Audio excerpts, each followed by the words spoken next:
All right. So Paulina Casey Cunningham, how are you? I'm great, thank you.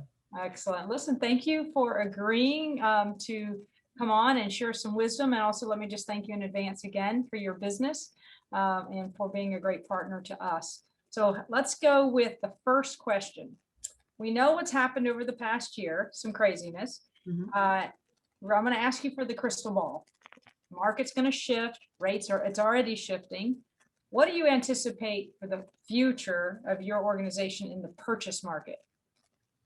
You know, I think that Republic is pretty well positioned because we've always been a historically purchase money company. Yes. So our focus has always been on maintaining and developing our realtor relationships, our builder relationships. And so that didn't change even during the pandemic when there was this huge influx of refinance business. Our loan officers, of course, and our company, we were thrilled to have the refinance business, but in a way, we almost viewed it as, oh gosh, we got to still manage to service and take care of our purchase money customers, our realtor relationships, our builder relationships, because that's our bread and butter. So I really see it just as, the refinance business is going to slowly dwindle away, and we're going to just get back to doing what we've always been good at, which is focusing on our relationships. I'd love to get your philosophy on the new talent because you've brought new people in that we've had the privilege of training. Do you anticipate continuing that, bringing new people in, or is this something that was just through this capacity challenge? No, absolutely. We have to, as an industry, I think, continue to be focused on making a concerted effort to bring in new folks into the industry. I love this business and I hope to be in it for at least another 20 plus years, but we need to have young folks in it. And I think that, as we develop into better technology in our business and our industry, I think that's going to also attract younger folks. But I think that we need that new blood, that new energy, continuing to develop through all of our companies, because I think it makes us better. Was this a new initiative, Paulina, as far as the new talent that you guys made a decision, or have you been doing this over the past 5, 10 years?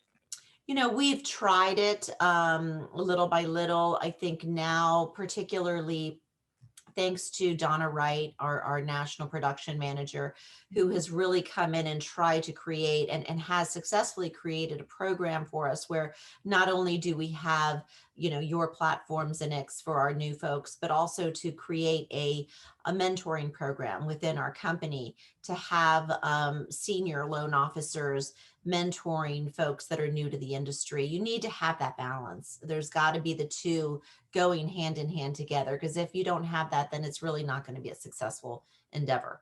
Well, kudos to you guys for having that mentor relationship because it is not just a one and done train them and hope, right? You train them and mentor them. Right. So let's talk about your corporate culture, if you don't mind.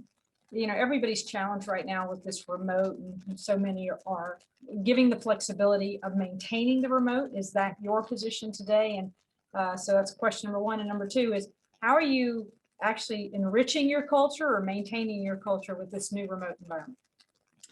So I don't know if you knew this about us, but Republic was actually been doing a lot of remote for years and years, long before the pandemic.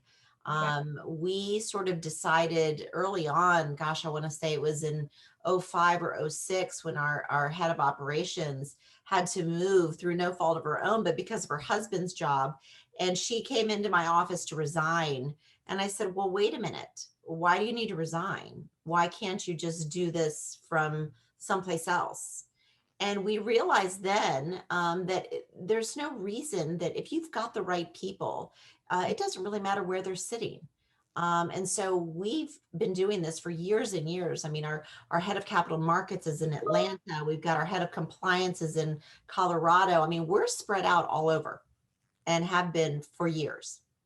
Wow. So when this pandemic hit, it wasn't such a huge cultural shift for us.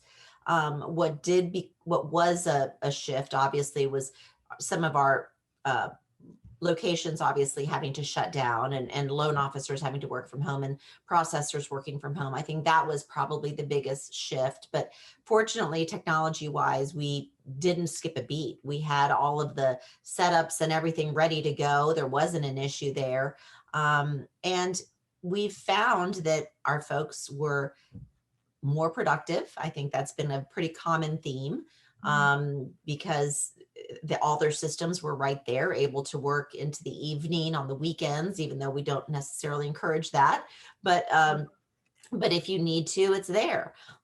So we are going to continue on with this. I think we are going to let people do what's right for them. I think some folks feel the need to get back into an office setting, and they are more productive there. That's their preference. And if that's the case, well, then great.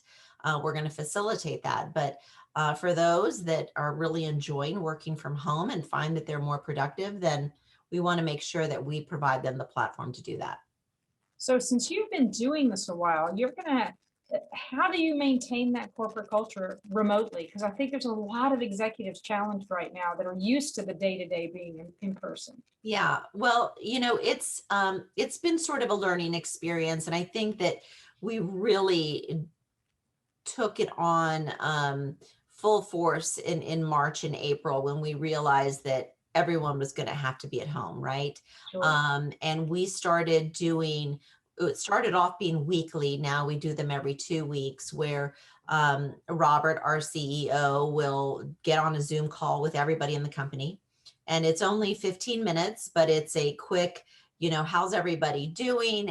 Just kind of Sure. keeping everybody connected. And then we do, so we do a lot of Zoom calls.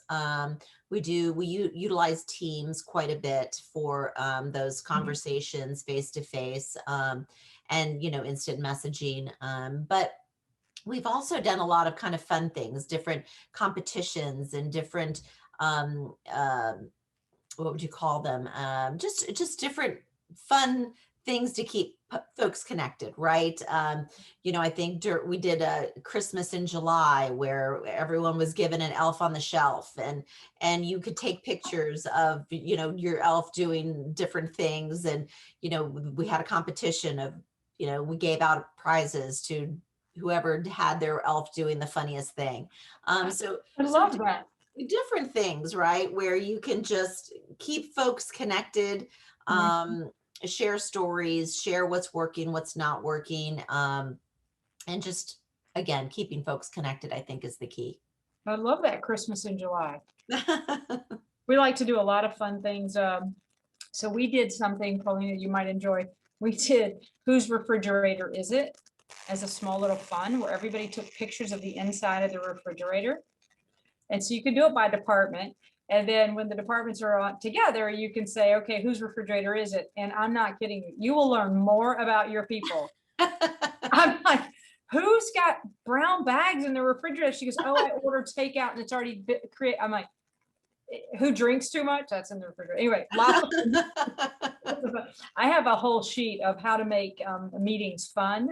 A whole thing, because we're, of course, we're a training company, so we teach how to make meetings fun, how to make them educational, etc., with minimal work. Anyway, happy to share that with you later. I would love it.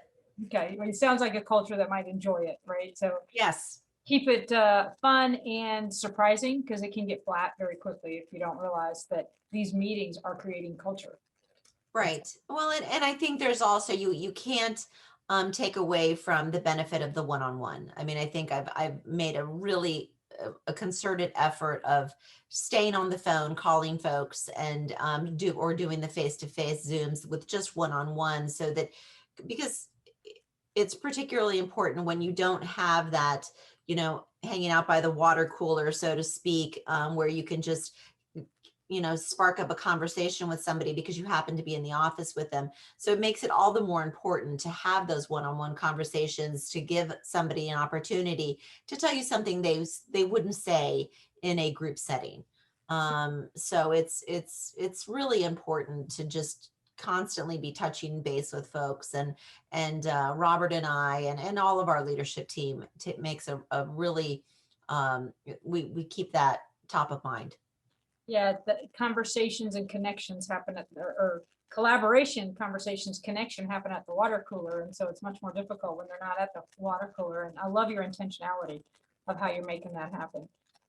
So let me ask you, you're in an executive leadership role as president of the company today. You got here for doing certain things. Was it people? Was it inherent? Did you study how to be an executive leader?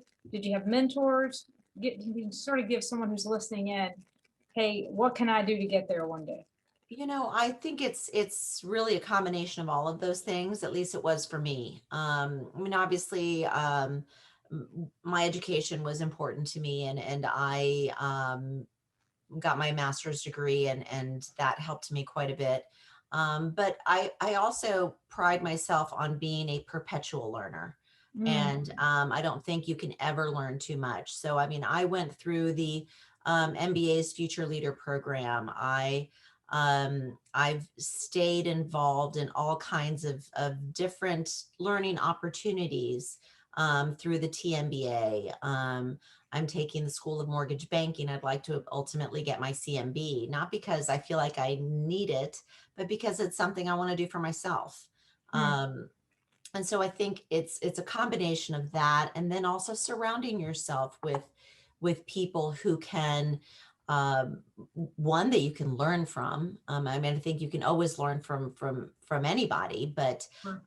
I've really appreciated the friendships that I've made with other key executives from other companies, either through the TMBA or through the MBA or the Community Mortgage Lenders of America, through Lenders One. So throughout the years, I've attended conferences and met folks who have remained to this day in what I would say are really kind of my sphere of influence. There are people that I can pick up the phone and call at a moment's notice and say, this is happening to me in my business. Are you experiencing the same thing? How are you handling it?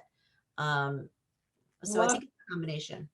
So my philosophy is be a student of your profession Mhm. and you're a perpetual learner.